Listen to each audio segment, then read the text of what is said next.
we are sitting on the precipice of ruining forever the prayers of our ancestors that were placed in a particular way. Whether it was to communicate from this mountain to the other mountain to the other mountain, if it was to communicate all the way over to what we call the Hudson River nowadays.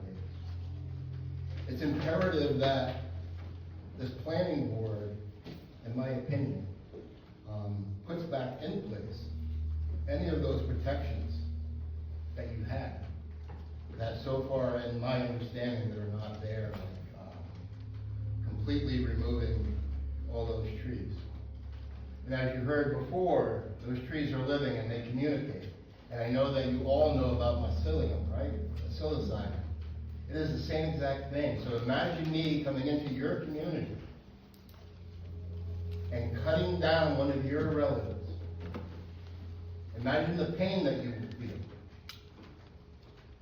Back in the early 1900s, the Ramapough people, the Ramapough-Munsee people, were subjugated to what became known as genocide or eugenics, right? And the Vineland Training School in the state of New Jersey actually studied our people and came up with 18 different ways to deal with the unwanted people of the Ramapough Mountains. Number one way, right, by Margaret Sanger, and all of these very wealthy people that still control the world today. The number one way was by a public lethal gas chamber in 1923.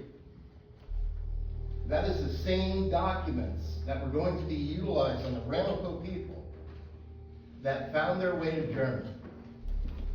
And we all know what has transpired after that. And if the Wilk family and anybody else can sit there and memorialize that pain, to remember the history of those people, the very least that this council and this planning board and all of the people in the state of New Jersey can do is to remember us.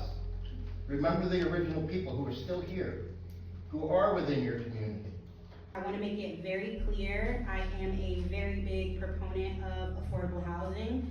Young people and low-income families across this state are struggling to afford the current cost of living, and namely the cost of housing. Offering affordable housing in West Orange should be a priority for this council and West Orange's government in general. Still, these goals should not come at the expense of our environment. Watchung Mountains provide tree canopy, green space, flood protection, and a home for our animal, plant, and insect neighbors. What I'm trying to say is that we cannot afford to destroy this mountain. Not now, not ever.